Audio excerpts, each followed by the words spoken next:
Today, I'm going to be creating a new monthly budget for my $66,000 salary. I'm also going to be starting completely from scratch and showing you guys how I go about creating a new budget. I'm also going to show you guys my new emergency fund and my sideline cash that I keep on the side for opportunities. We're also going to be going over how much I get to invest, spend, and save, and you're going to see all of the numbers and exactly how much I have in each of my accounts. So before I expose how much I have in my account, let's start by breaking down my new weekly income. All right, guys, so my new weekly income, because I just got a raise, is $1,061.75. And I get paid every single week. So every single Thursday is when I get my check. My previous income used to be $1,038.59. My new monthly income is $4,691 after you break it down by 52 weeks in a year. And you cannot start a budget without starting with the cash flow. So how much you're bringing in is the first thing that you want to write, which in my case is $1,061.75 weekly. And for those of you that don't know what I do for work, I do garage floor coatings, which I've been doing for the past 5 years. And I started that right out of high school. So now that you guys see how much I bring in every single month, the next step is to make sure that our goals align with our budget. Since everybody has a different goal, and we have to make sure that our budget is going to tailor towards that goal. And there are plenty of other goals like financial freedom, if you want to retire at a certain age, if you want to have lifestyle enjoyment, or even just stability, right? So you want to make sure that your goal aligns with your budget, which the goals can be infinite. So in my case, my goal is to pretty much increase my income and become my own boss, so that way I can work for myself. And that would just allow me, if I want to have my own family later on, then I'll be able to take care of them, since I will pretty much be in a good financial place. And also I would be able to do pretty much whatever I want. So yeah, my plan is to reach this as fast as possible, which is why I want to increase my income. You just got to figure out what you want from your own life, since everybody's life is different. And it's okay if your goal actually changes, because my previous goal was to grow wealth and save as much as possible and invest all of that into ETFs. All right, so now we're gonna go over the good part, which is going over all of my expenses. And so far, nothing yet has been assigned. And I'm probably gonna pop up somewhere on the screen exactly what my previous budget was, so that way you guys have a sense of what I used to do back then. So this previous budget was called a zero-based budget strategy, which pretty much means that every single dollar that came in was literally assigned to a specific category. So whether it was an expense or saved or even invested, it was all counted for. But I want to try a new way of budgeting, which I'm first going to start off by listing all of my fixed expenses, since I know exactly what those are. And then I'm going to leave myself a little bit of a buffer just in case for anything miscellaneous, whether I need to go shopping or buy anything for the house. So essentially it's going to be my fixed expenses plus a little bit of a wiggle room, and that's going to give me a hard budget to actually follow and try to stay below. And I'm going to be tracking it every single week and also monthly, so that way I can make sure that I'm hitting my goals, because I might possibly go over just on my miscellaneous categories. And then whatever my set estimated budget is, I'm pretty much just going to invest the rest, and that's going to be weekly automated. So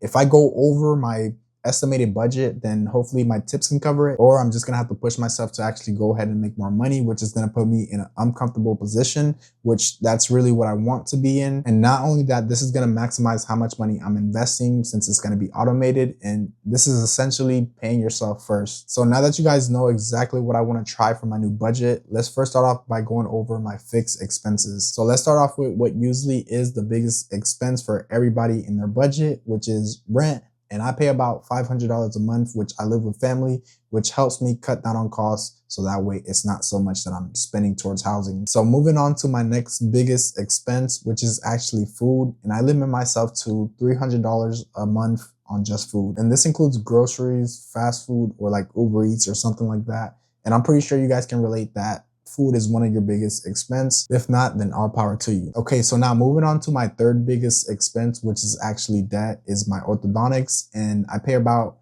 $303.34 every single month. And this is 0% interest, so I'm in no rush to actually pay it back. And that $303 is actually the monthly minimum, which I ended up putting nothing down.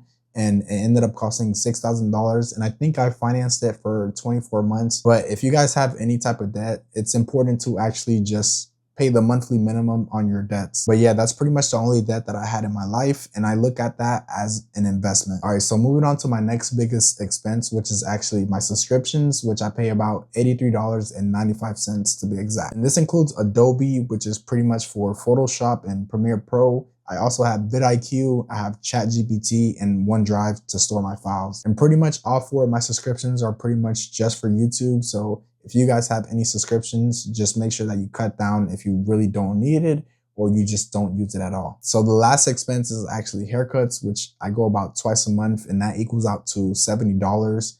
And that's literally all of my fixed expenses. So with all of that included, my total fixed expense comes out to $1,257.29. And we're gonna add a little bit of a buffer to bring the total estimated monthly cost to $1,400 even, which if we convert that over to a percentage of our income, that equals out to 30% of my actual income. So now that it's $1,400, the emergency fund is gonna be $8,400, which is pretty much no change. And that's gonna be around 6 months of the monthly spendings. Okay, so coming up, I'm going to be breaking down how much I have to invest and how much I was investing previously, weekly and monthly. And I'm going to ask you guys for a small favor to like the video if you guys like the transparency and the simple breakdown. So now for the big reveal, I have $3,292 to actually invest. And I'm going to be making another video actually showing how I'm going to be investing that $3,200, but I'm going to be breaking down my previous investing strategy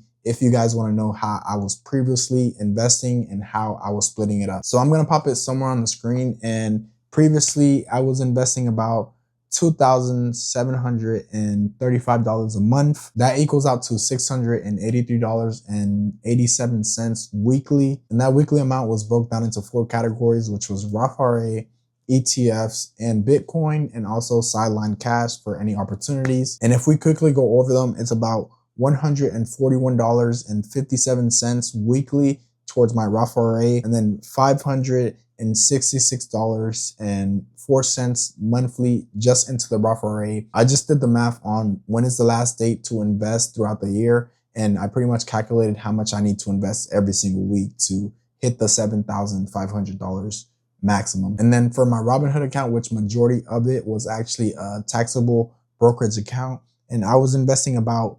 $467.36, and that comes out to $1,869.44 every single month.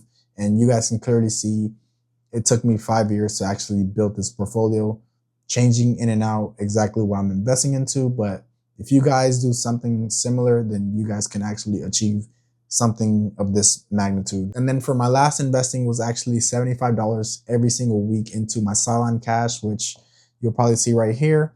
And that equals out to $300 every single month. And that's pretty much just for learning, like courses, mentorships, or just something to actually build my skills so that way I can increase my income. So yeah, that's pretty much how I was previously investing. And I kind of want to go over exactly what struggles I was having with my previous budget. Starting off with the biggest problem, which I was actually overspending on my food budget, which this is common human nature. I'm pretty sure that you right now probably overspend on food, and this is why you actually need to take food category serious whenever you budget. And what wasn't helping me these past few months was that I actually moved on from the SoFi budgeting app because I wanted to create my own, and that actually caused me to fall behind on actually tracking it and making sure how much I was spending every single week, since I had to write down every single transaction, and I kind of just didn't want to do all of the work. And currently I'm just trying to figure out how I can automate it and make my own template so that way you guys and me can also use that template. But that's something that I'm working on currently right now, and that would actually be in the future. All right, so this is pretty much how I create my own budget. And just make sure that if you're going to create your own, whether it's similar to this or just